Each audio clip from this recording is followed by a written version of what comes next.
these online sessions are really a tribute, I think, to your leadership and CGSR's adaptation to difficult times. You know, the business of thought leadership in international security goes on, as it should. I would like to thank John Essner for suggesting I give this talk. And I would also like to thank the Office of Non-Proliferation and Arms Control at the National Nuclear Security Administration for supporting my research on the topics of this presentation.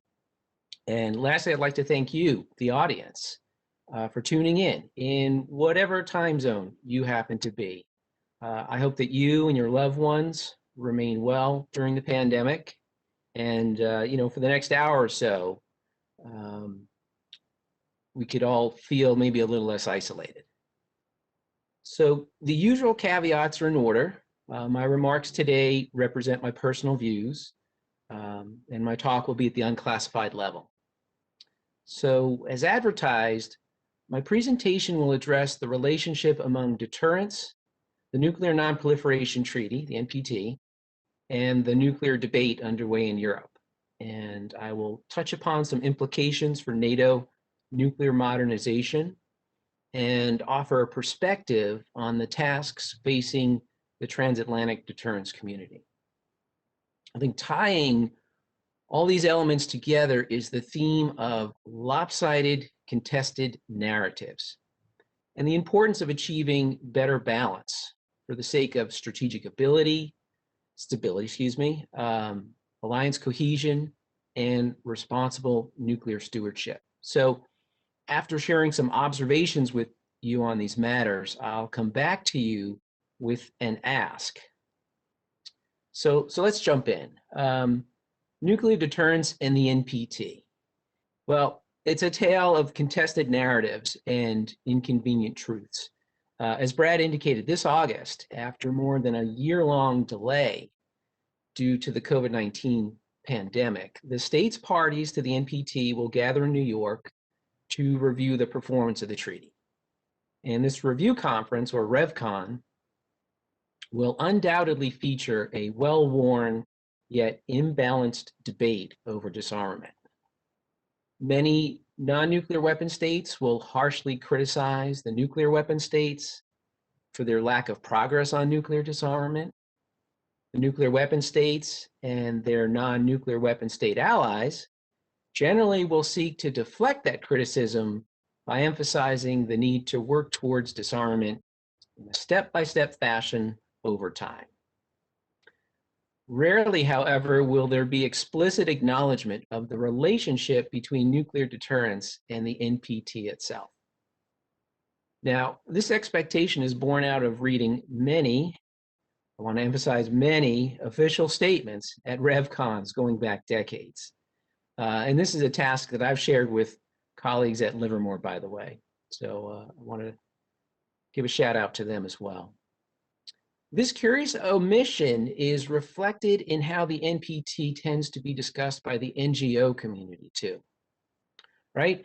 How many NPT workshops have we been to over the years where agendas and attendance heavily favor disarmament?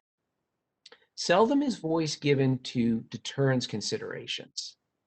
And over the years, this imbalance has produced an echo chamber, amplifying the nuclear abolitionist agenda at the expense of balanced consideration that includes security.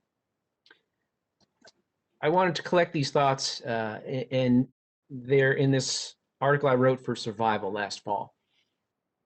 From a review of primary and key secondary sources, such as Ambassador Mohammed Shakir's authoritative account of the NPT negotiations, I concluded that nuclear deterrence is integral to the treaty.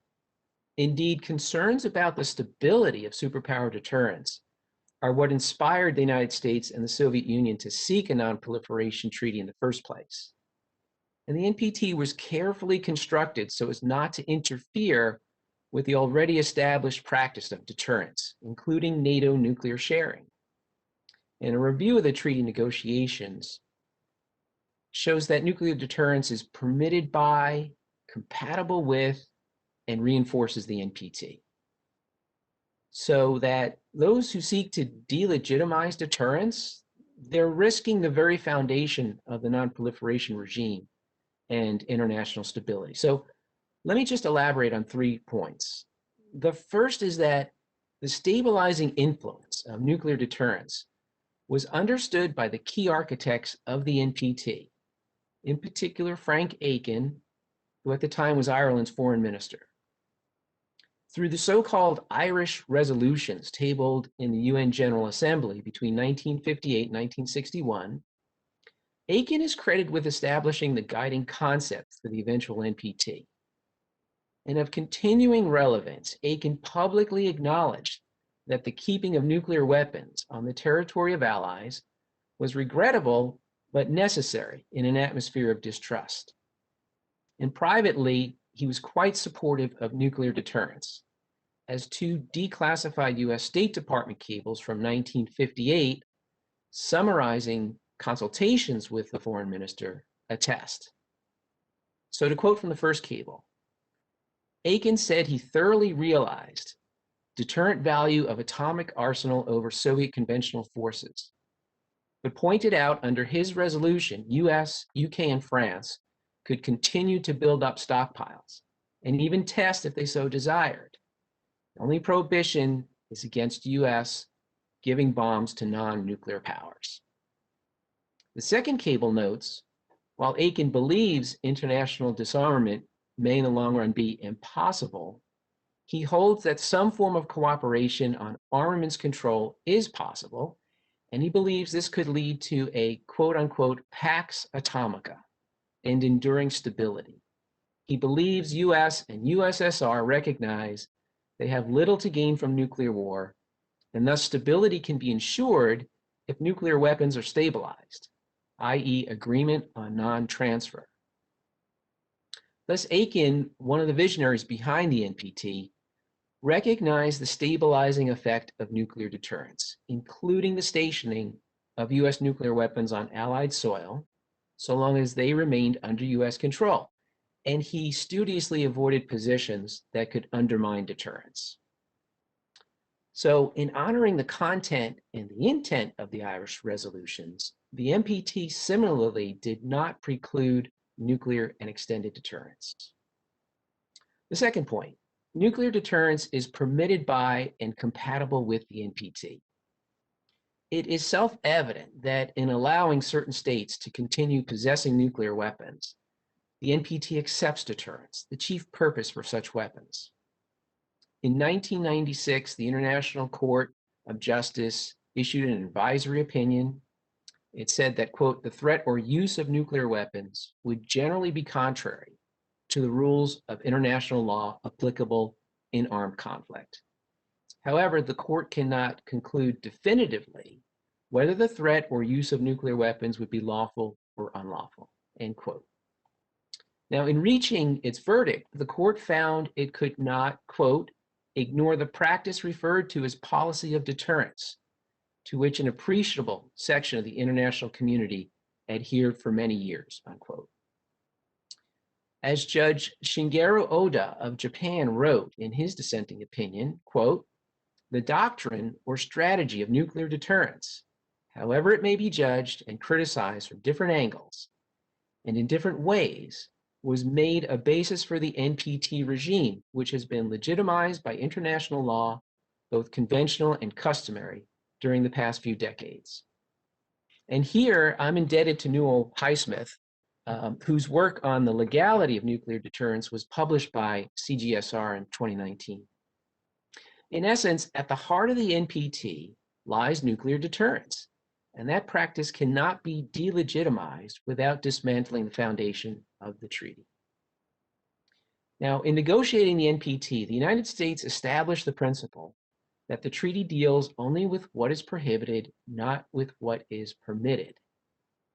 And the US shared this interpretation in advance with the USSR and key non-nuclear weapon state negotiators, who raised no objections. So besides the practice of nuclear deterrence, it's useful to review what else the NPT allows. It allows continuing modernization of nuclear weapons by the nuclear weapon states. It allows nuclear weapon states to transit nuclear weapons through and base nuclear weapons on the territories of non-nuclear weapon states. It allows the transfer of nuclear delivery vehicles and control over them to any recipient, so long as such transfer does not involve nuclear bombs or warheads. And it allows planning and consultations between nuclear weapon states and non-nuclear weapon state allies, so long as no transfer of nuclear weapons or control over them results.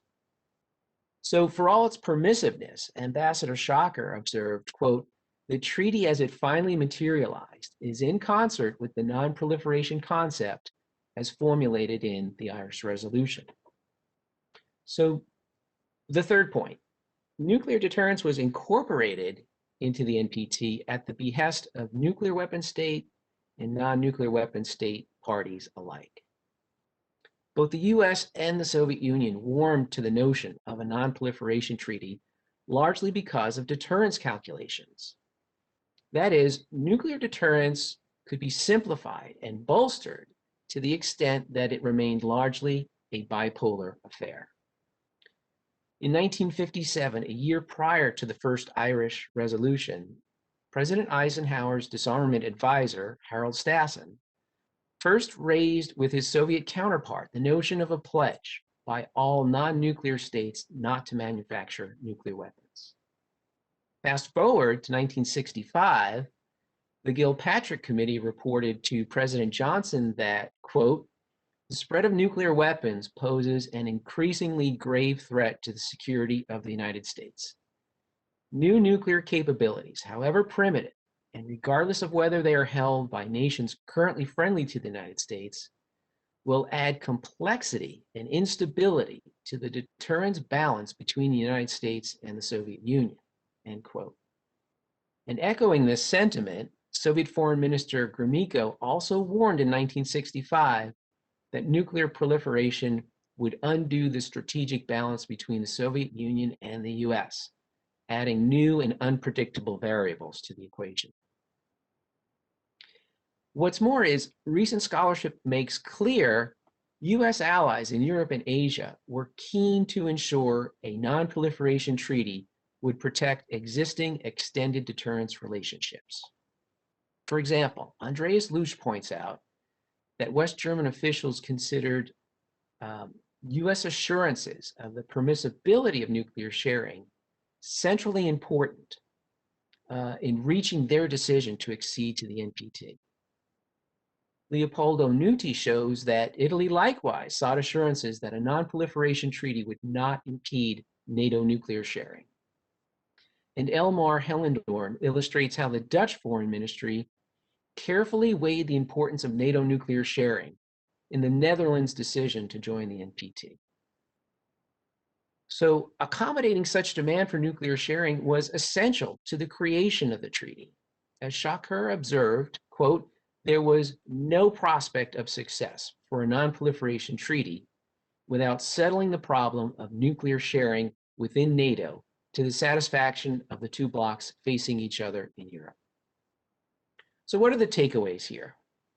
Well, the relationship between nuclear deterrence and the NPT is and always has been symbiotic.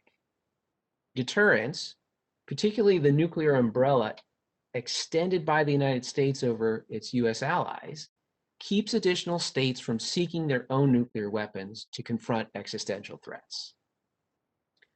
By globally limiting the spread of nuclear weapons, the NPT helps keep major power deterrence stable.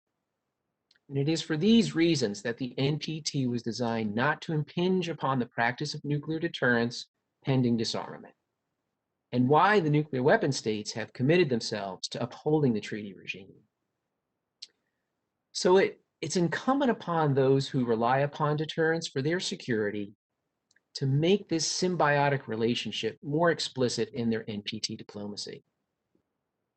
And it likewise behooves all those who value the NPT to recognize that delegitimizing nuclear deterrence risks the very foundations of the treaty itself. So with the realization that nuclear deterrence is a design feature of the NPT, It was important to make that narrative more widely known, to help rebalance the NPT from its heavy emphasis on disarmament. Hopefully, to encourage NATO member states to make deterrence a more explicit feature of their NPT diplomacy. And that's why survival has been such an important platform. Here, I'm grateful to Dana Allen and Jonathan Stevenson at the International Institute for Strategic Studies for making the analysis available to Survival's readership. I also provided copies of the article to a range of colleagues, those in the foreign ministries of certain NATO member states and academia. And to be honest, the reactions have been mixed. In some cases, the article was positively received. European scholars have told me, yes, this needed to be said. One Ministry of Foreign Affairs official acknowledged that they had not thought about the deterrence and the NPT in such terms. But in other cases, the responses has been silence. This is particularly so for colleagues who identify more closely with disarmament. I try not to read too much into this, but such lack of response does not bode well, I think, for bridge building between the deterrence and disarmament communities, as I and others have advocated. So let's connect the contested narrative over the NPT to the European nuclear debate. As many of you are aware, debates have been taking place in key NATO member states on the alliance's continuing reliance on nuclear deterrence, with activists pushing for the removal of US nuclear weapons, unilaterally, preferably. In many respects, this is a continuation of the debate from the 2009 timeframe, but there are also new dimensions triggered by Trump administration policies.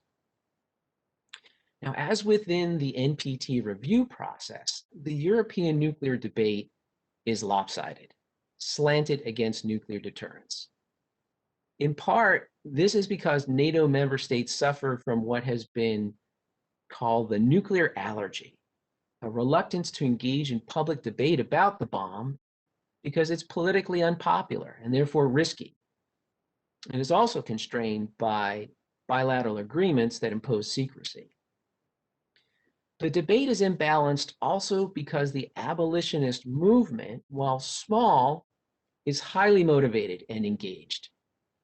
Indeed, it is explicitly targeting certain NATO states, pressuring them to disavow nuclear deterrence and join the nuclear weapons ban treaty. In contrast, it seems that European deterrence advocates are not quite as organized and have not engaged to the same extent. Now, left unattended, this lopsided debate will put nuclear modernization for NATO and the future of NATO nuclear sharing at risk. European nuclear abolitionists have signaled that they intend to use the major milestones in the replacement of dual-capable aircraft and the B-61 gravity bomb as opportunities to heap additional pressure on parliamentarians and governments to quit NATO nuclear sharing. And this is not a level playing field. I invite you to consider a recent talk on NATO nuclear sharing, or nuclear participation, as it's referred to, hosted by the German Student Association for Security Studies, BSH. So this particular talk was given by an opponent of nuclear sharing. There was no one speaking on behalf of the practice. At the outset of the talk, an instant poll was taken of the online participants. Over 70% thought that NATO nuclear participation was important to European security. Following the speaker's critique of nuclear participation, the same poll was taken again. This time, less than half of the respondents thought NATO nuclear participation was an important contribution to European security. This is where the competition for hearts and minds is being waged, and why the long-term prognosis for NATO nuclear solidarity is cause for concern. Now, let's connect the European nuclear debate to the transatlantic deterrence community. It is in the same spirit of seeking a better balance in the NPT arena that NNSA's Office of Non-Proliferation and Arms Control supported a European Deterrence Dialogue Initiative, EDDI, or EDI as we refer to it. And as Brad mentioned, the initiative entailed collaboration amongst CGSR, King's College London, and SAIC. In that virtual workshop organized and conducted by King's College London last June, it was possible to take stock of the transatlantic deterrence community and assess how it could contribute to more balanced nuclear policy debate. Now, the results of that workshop, including a series of papers commissioned by King's College London, are contained in a new CGSR publication, which Brad referenced, entitled Europe's Evolving Deterrence Discourse.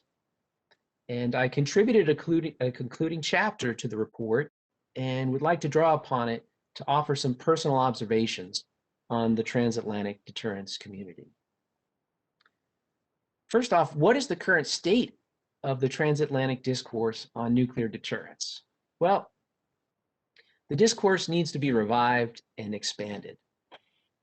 Government to government or track one consultations on nuclear issues remain strong bilaterally and within NATO. It is the interaction between non-government specialists, track 2, and between those specialists and government officials, track 1.5, where the transatlantic deterrence community is underserved. Apart from the well-known US, UK, French trilateral dialogue and the summer Wilton Park Conference, transatlantic interaction on deterrence issues is sporadic. US track 1.5 dialogue with Europe beyond the UK and France is particularly underserved. I sense that the European deterrence community would benefit from a shared sense of purpose in addressing contemporary deterrence challenges. If you take a look at it, the number of scholars and practitioners publishing on nuclear deterrence in Europe is very small. Pockets of expertise can be found at a handful of institutions, but the bench, if we think in terms of a sports euphemism, is not deep. Often there's only 1 or 2 analysts per institute. And outside of the UK and France, there are virtually no institutionalized convening mechanisms focused on nuclear deterrence. We uncovered no deterrence-focused research consortia between institutions within countries or across them. Yet greater cooperation amongst European deterrence analysts would help link these centers of expertise, promote a shared understanding of deterrence concepts, help draw in additional talent, and provide a stronger basis for transatlantic collaboration. The deterrence agenda also needs to be reclaimed and rebalanced. The current European deterrence agenda, I would contend, is largely reactive and shaped by nuclear abolitionists. European NGOs intent on delegitimizing nuclear deterrence have been infusing the nuclear debate with a risk-driven alarmism. By contrast, substantive work on nuclear deterrence under current conditions and work on nuclear modernization is in short supply. Greater convergence by the European deterrence community would enable it to shape the agenda for deterrence more proactively. Restoring the transatlantic deterrence dialogue would provide an analytical force multiplier in this regard. It's also evident that Europe remains wedded to maintaining a deterrence disarmament balancing act, but that interpretation varies. The 1967 Harmel report established that defense and deterrence is NATO's first function. Its second is détente, seeking to reduce tensions. But this prioritization is not reflected in the European discourse. In practice, many NATO member states and analysts therein heavily favor the second function, détente, and associated disarmament pursuits. As a consequence, disarmament studies are well funded by European governments, foundations, and academia. Deterrence studies are not.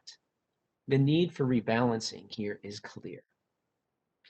And then lastly, it's noteworthy that the impact of emerging technology on deterrence is uncertain but of keen interest.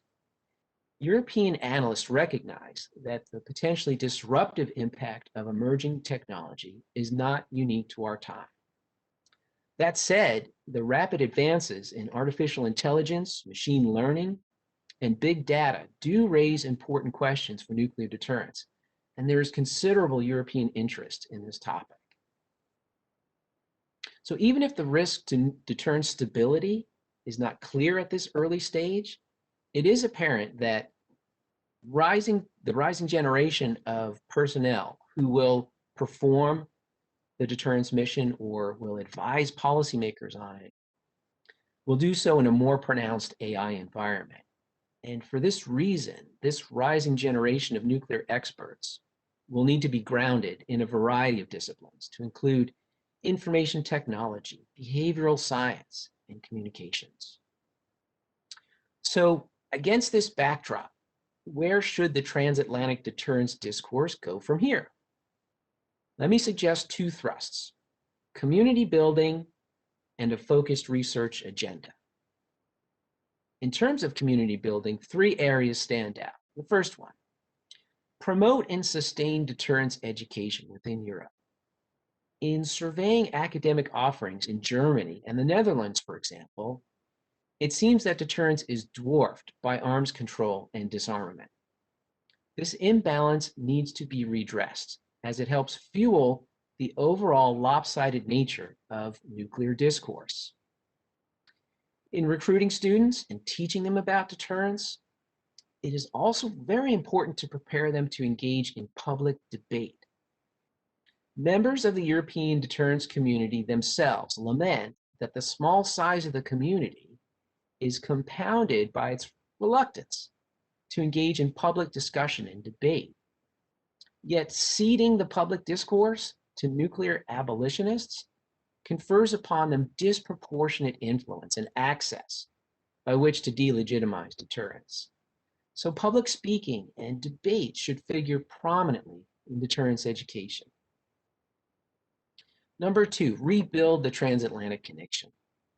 By early indications, the Biden administration intends to restore confidence in extended deterrence.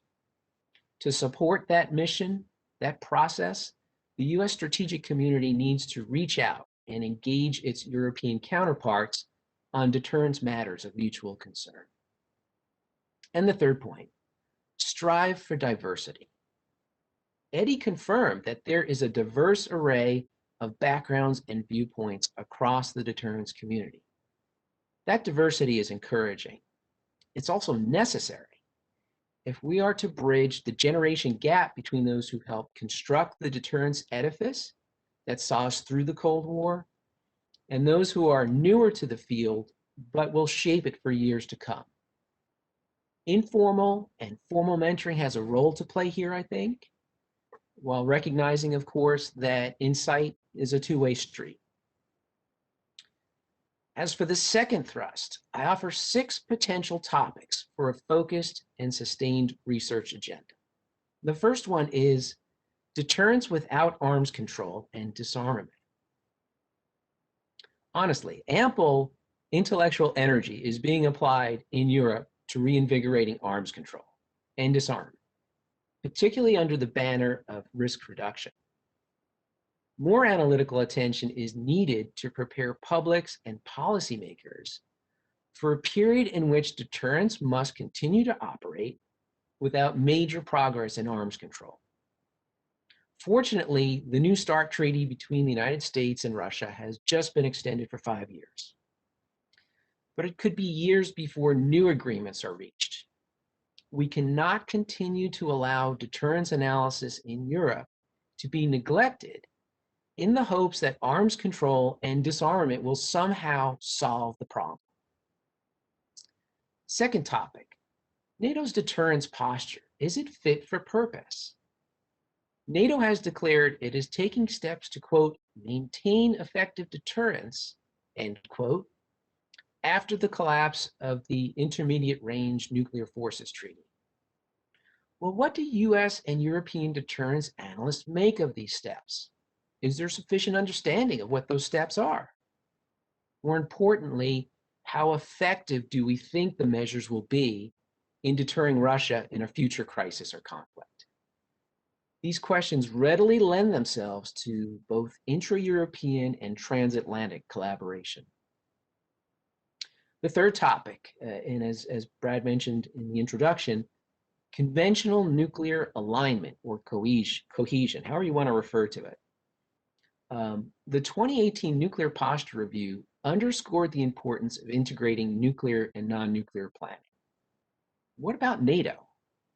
What are its abilities to continue to function in the event of limited nuclear use, particularly in light of recent developments in Russian doctrine? This issue is an excellent opportunity to expand and enrich the European deterrence community by bringing into it conventional military experts and perspectives. The fourth subject, adversary profiling.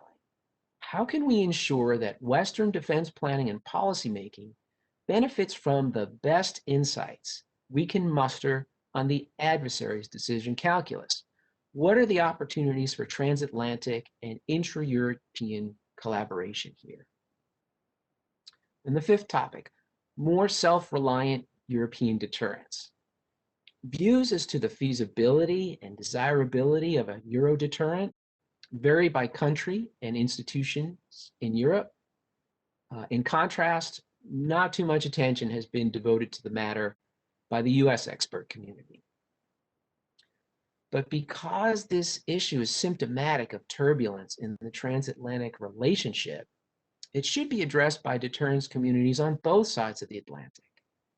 One can imagine here a joint US-European assessment that entails historical perspectives as well as fresh thinking from seasoned experts and relative newcomers to the field alike. The last topic, deterrence polling. Throughout Europe, public opinion seems to be the preserve of deterrence skeptics and nuclear abolitionists. Polls commissioned by the International Campaign to Abolish Nuclear Weapons, ICAN, and similar groups suffer from bias, yet they dominate the public discourse. The result is likely exaggerated opposition to nuclear deterrence and exaggerated support for the nuclear weapons ban treaty. There is a clear need here for credible and consistent polling on attitudes towards nuclear deterrence in Europe, particularly if NATO governments are to ameliorate their nuclear allergies.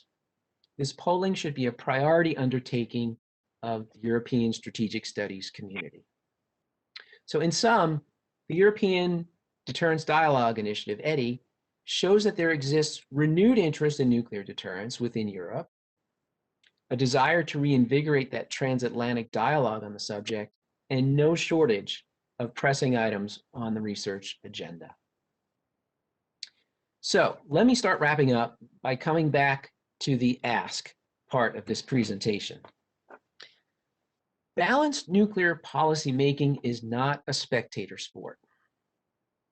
And for democratic governments, it also doesn't happen in a vacuum. Public interest groups influence the process. And ceding that space to one particular viewpoint carries the risk of undue pressure and short-sighted policies.